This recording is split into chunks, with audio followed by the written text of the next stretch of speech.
The end of April has brought us another Design Space for Desktop update and maintenance. There's definitely a few quirks in it, so I'm going to walk you through the basics of the update, but also cover some of the quirks I've noticed as well. My name is Ruth. This is Hank's Maker Mentor.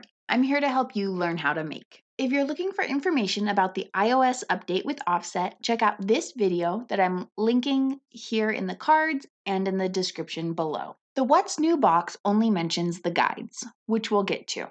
There is a change to copy and paste text, which is where we're going to start. The release notes on Cricut.com say text improvements. Paste via right-click onto canvas. Now you can use the right-click menu to paste from the text box onto the canvas. Let's take a look at it. I mainly use Design Space on my Windows laptop, so that's what I used for this video. I experimented on my Mac as well, and the same things seem to apply. When you right-click on the text box, you'll see one of two menus appear. If you have double-clicked to edit the text box, the menu will look like this.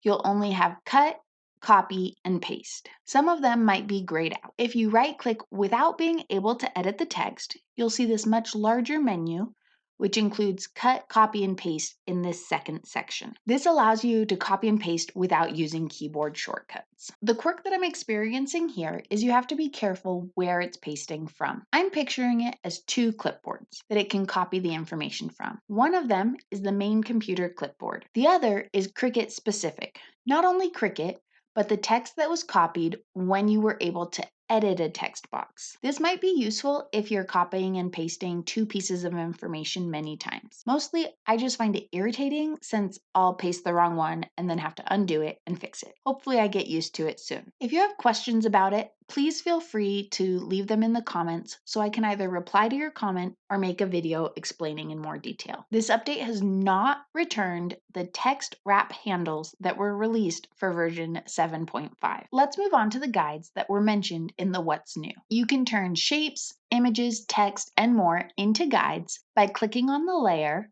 then coming up to the Operations menu, opening the drop-down, and here at the bottom, you'll see Guide. Click on it and your layer will become pink. The guides allow you to leave notes or create a template that your Cricut's not going to cut. The guides are especially useful for projects where you create your own mug and hat designs, since the projects already have the lines that are designed to be hidden. I'm hoping after guides are released on iOS and Android that those will automatically be set as guides. As of now, you still need to set them as guides manually. On this project, I made a note of what vinyls I used. This will make it easier to recreate a project when you no longer have the original to match it to. I need to get into the habit of doing this on my projects since I've had people ask me to make more of a custom project that I didn't expect to do again, and I didn't take great notes. It took a long time to figure out what vinyls I used. A few notes about this. If you're using a print and cut image, it will only have a pink outline. If it's a layered image and you select guide on the entire image, all of the lines will become the pink guidelines. I'm experiencing two quirks with this. First, changing the font style changes the operation type back to one that will be sent to the machine. If I change the font style to writing, the operation becomes pen, and I have to manually change it back to a guide. Changing the style to regular, or one of the other options, changes your operation to cut. Second is a quirk that I noticed with the Joy, but applies to the other machines as well. Guide sizes count against your max design size.